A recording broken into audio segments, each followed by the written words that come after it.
네, 오늘 아침에 하나님을 본받는 자가 되라라는 제목으로 말씀 나누겠습니다. 모방은 창조의 어머니라는 말이 있죠. 이 말은 고대 그리스 철학자였던 아리스토텔레스가 지은 책에서 유래되었습니다. 말 그대로 새로운 것을 시도할 때는 다른 사람의 것을 배우고 모방하여 더 나은 것을 만들어야 한다는 뜻이죠. 우리가 무언가를 배울 때는 그 분야에서 나보다 하나라도 더 좋으신 분, 뛰어난 분을 따라합니다.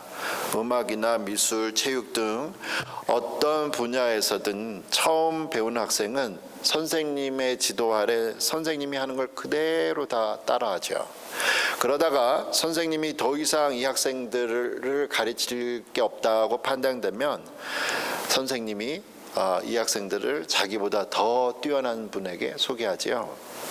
그래서 많은 예술가들은 자신이 누구에게 배웠는지를 분명히 밝힙니다. 그림을 잘하는 사람들은 어떤 이 사람의 작품을 보고 스승이 누구구나 알기도 하죠.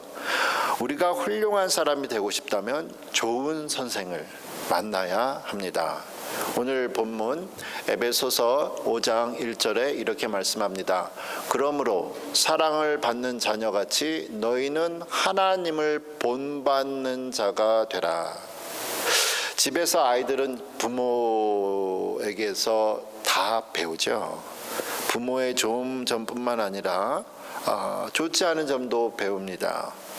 자녀는 부모의 말투, 입맛, 걷는 모습까지 모두 따라 배우게 되어 있습니다. 부모가 따로 가르치지 않아도 그냥 저절로 익혀요. 배웁니다. 놀랍게도 부모님이 가지고 있는 좋지 않은 습관 안 배웠으면 하는 건 또 잘 배워요.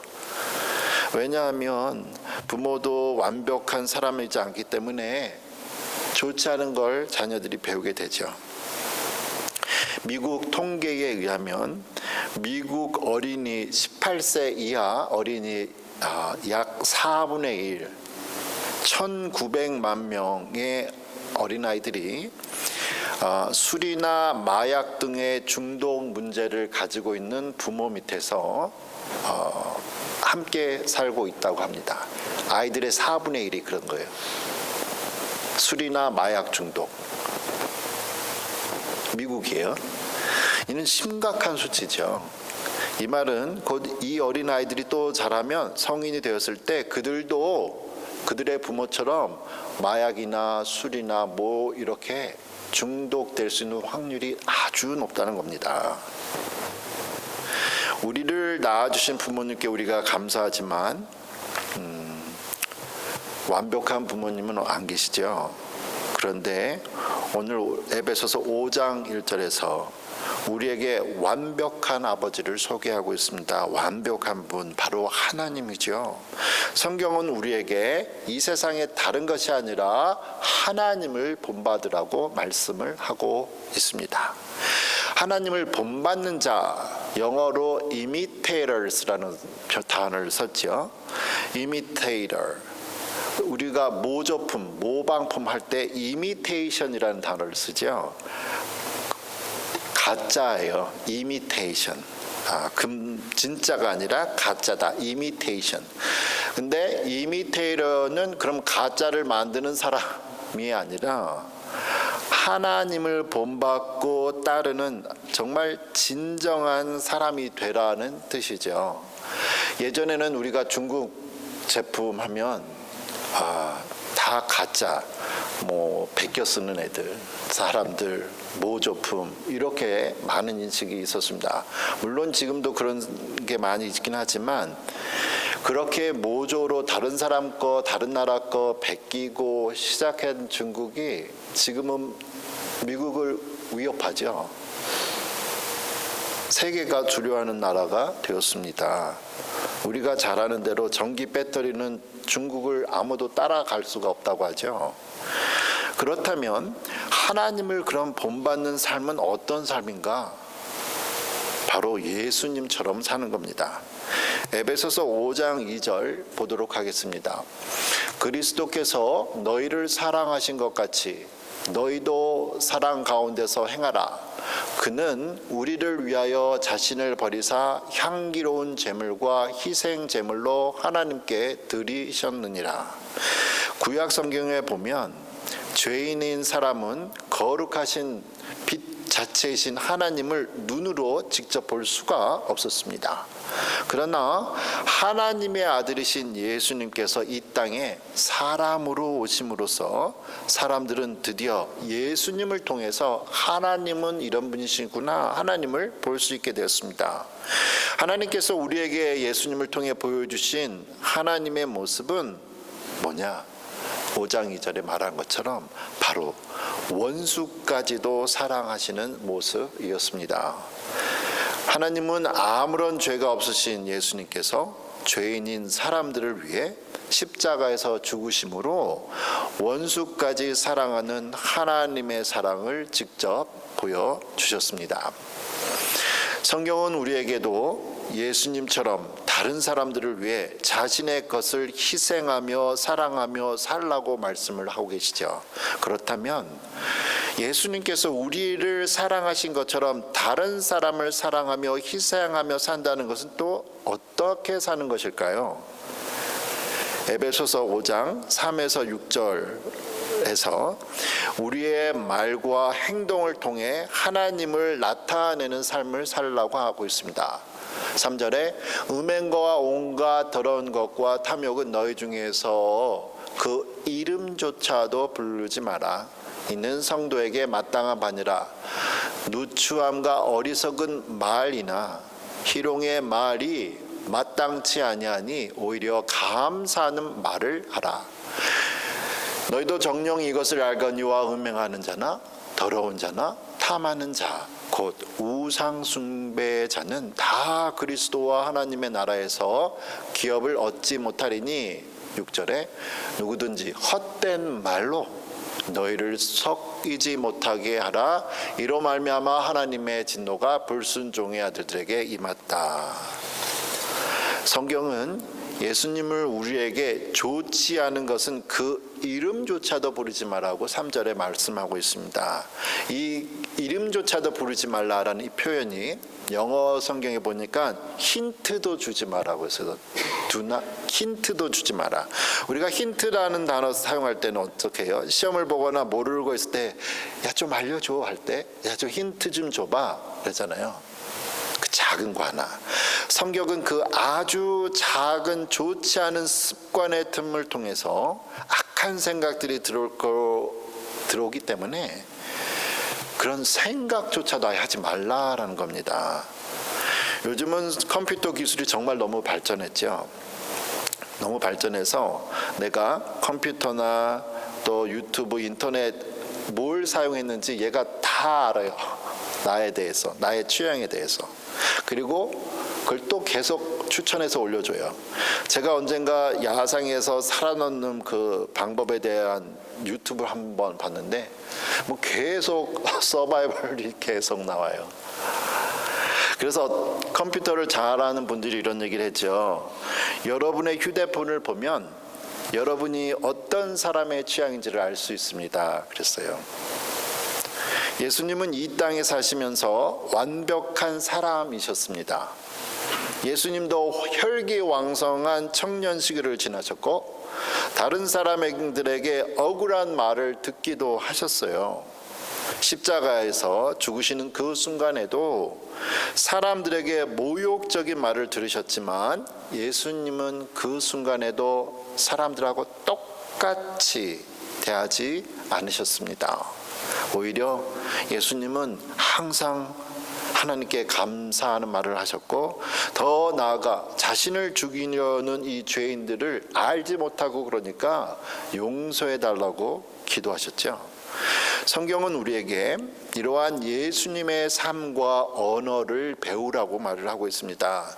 에베소서 우리가 5장 3절부터 지금 6절을 읽었는데 거기에는 우리가 경건하지 않은 말과 행동을 한다면 결국 하나님의 징계를 받을 거라고 6절에 말하고 있죠.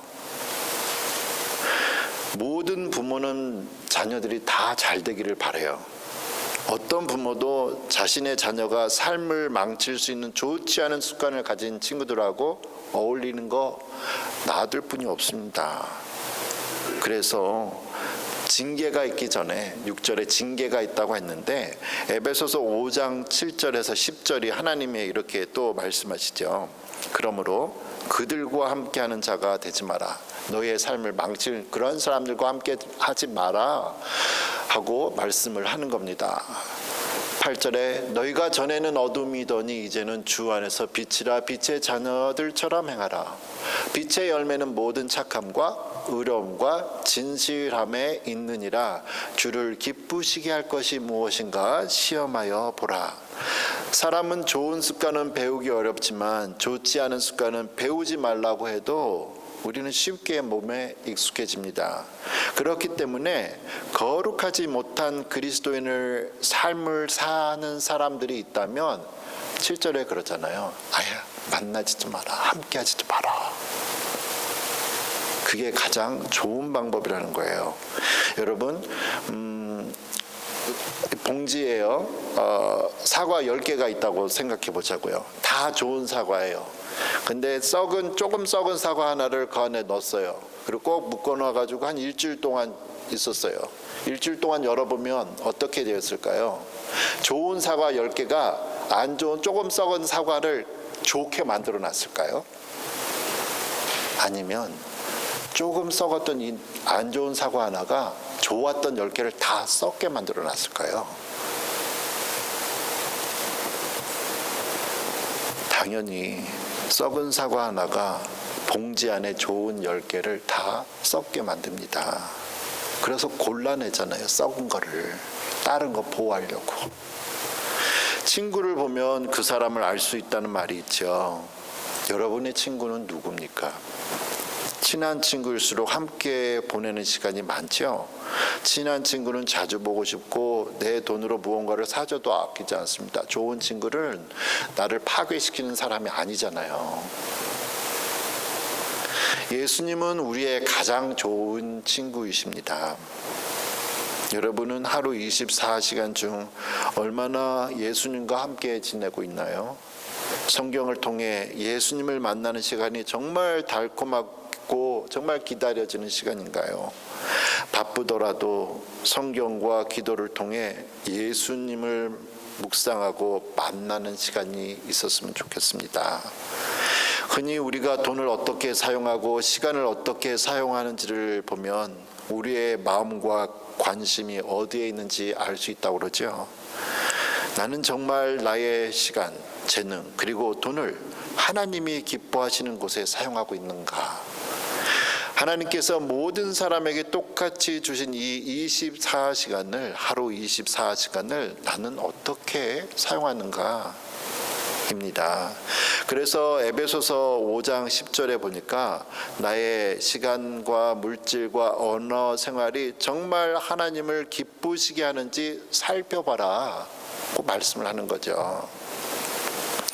우리가 우리의 생각과 삶이 하나님을 기쁘시게 하는지를 돌아볼 때 그렇다면 과연 우리는 투명하고 떳떳하게 나의 모든 삶을 다 보여줄 수 있을까요?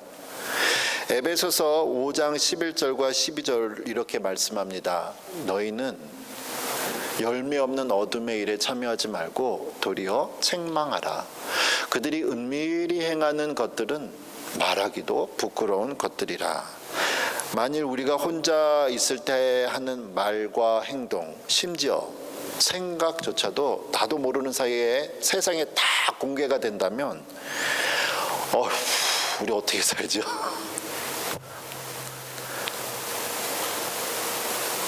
그런데 과연 우리가 아무도 모르고 나 혼자만 있다고 생각하는 그곳에 정말 나 혼자만 있을까요? 언제 어디서나 계시는 하나님께서는 나 아무도 안 봐. 나 혼자야. 라는 그곳에도 함께 계십니다. 이 사실을 알고 있다면 우리는 혼자 있는 시간과 장소에서 어떻게 행동하고 무엇을 말하고 어떻게 생각해야 될까? 만일 우리가 하나님께서 나와 함께 계시지 않는다고 생각한다면 그것은 마치 살아있으면서도 살아있지 않은 감각이 없는 사람과 같습니다. 그래서 에베소서 5장 13에서 15절은 우리에게 이렇게 말씀하죠. 그러나 책망을 받는 모든 것은 빛으로 말미암아 드러나나니 드러나는 것마다 빛이니라. 그러므로 이르시기를 잠자는 자여 깨어서 죽은 자들 가운데에서 일어나라. 그리스도께서 너희에게 비추이시니라 하셨느니라. 그런즉 너희가 어떻게 행할지를 자세히 주의하여 지혜 없는 자 같이 하지 말고 오직 지혜 있는 자 같이 해라.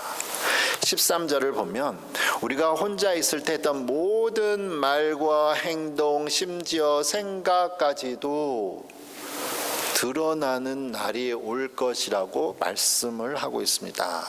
그렇다면 그날은 정말 부끄러운 날이 될까? 그래서 14절에서는 우리에게 죄의 잠에서 깨어나라고 말을 하고 있습니다. 성경은 하나님과 아무런 상관이 없이 살아가는 삶을 죄로 죽은 상태로 말을 하고 있습니다. 성경은 우리에게 이러한 죄의 상태를 또 잠자는 것처럼 비유해서 빨리 잠 깨고 일어나 정신 차려라 고 말을 하죠. 그리고 15절에서는 우리의 삶과 언어, 생각이 어떻게 하면 기쁘시게 할 수 있는지를 주의 깊게 살펴서 살아가라고 다시 말하고 있습니다. 왜냐하면 지혜로운 사람은 미래의 영원한 심판을 준비하며 하루하루를 살아가기 때문이죠. 오늘 설교 제목이 에베소서 5장 1절에서 나오는 하나님을 본받는 자가 되라입니다. 오늘 우리가 함께 읽은 성경 말씀을 통해서 하나님을 본받는 자들이 어떻게 살아야 되는지를 다시 한번 핵심 절을 보겠습니다.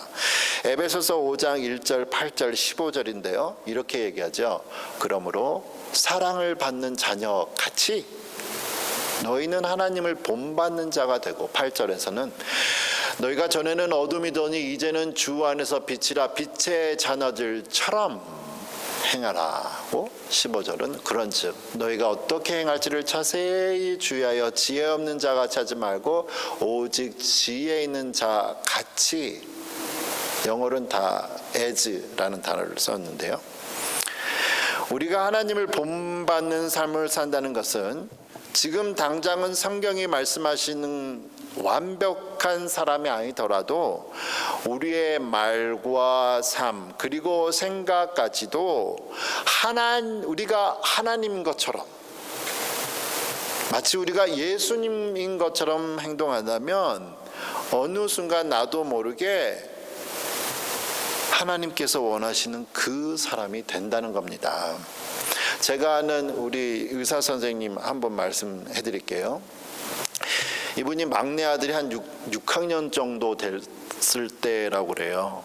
이분이 하시는 말이 자기 6학년 정도 된 아들이 동부에 있는 좋은 기숙사 학교 있죠. 그 비싼 데를 좀 보내달라고 그랬다는 거예요.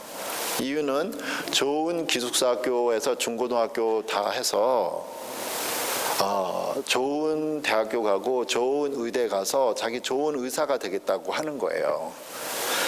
아버지가 의사니까 충분히 그렇게 재력이 할 수 있었죠. 근데 아버지가 아들한테 이렇게 얘기했다고 저에게 말씀하시더라고요. 좋은 학교에 가야 좋은 의사가 되는 게 아니다. 지금 집에서부터 너가 의사처럼 말하고 의사처럼 행동하고 의사처럼 생각하다 보면 언젠가는 좋은 의사가 되어 있을 거야. 제가 읽은 어느 목사님의 책에 이런 이야기가 있습니다. 본인이 너무 안 좋은 남편이고 안 좋은 아빠예요. 불평이 집에서 너무 많아요. 보니까 자기도 자기가 그렇게 좋은 남편이고 아빠인 것 같지가 않더라고요. 근데 정말 좋은 남편이고 싶고 좋은 아빠이고 싶었어요. 그래서 자기가 좋은 남편인 것처럼 그리고 좋은 아빠처럼 생각하고 말하기 시작했다는 거죠. 그렇게 몇 달, 몇 년이 지나다 보니까 가족들이 자기를 좋은 아빠로 보고 좋은 남편으로 보더래요. 자기는 좋은 척을 했는데 척 하다 보니까 진짜가 된 거예요. 모방한다 그랬죠. imitators, 모조품. 하나님을 닮아가는 거. 척 하다 보니까 자녀인 척, 하나님의 자녀인 척 하면서 말하고 하나님의 자녀인 척 하면서 생각하고 살았더니 하나님을 기쁘시게 하는 자가 되는 거예요. 사랑하는 성도 여러분, 우리는 누군가를 보고 배우며 살아갈 수밖에 없습니다. 누가 우리의 모델이 될 것인가? 미국에서 아까 말씀하신 것처럼 4명 중 1명의 자녀가 부모로부터 좋지 않은 습관을 자기도 모르게 배우고 따라하면서 성장한 후에는 자기도 그러한 삶이 됐잖아요. 우리가 본받고 배워야 할 분은 하나님 한 분뿐입니다. 하나님께서 언제나 어디서나 우리와 함께 하신다는 사실을 잊지 말고 하나님을 기쁘시게 하는 삶을 살아가는 가운데 우리가 하나님을 닮은 거룩한 자녀 되는 귀한 복이 있기를 축원합니다. 아멘. 기도하겠습니다.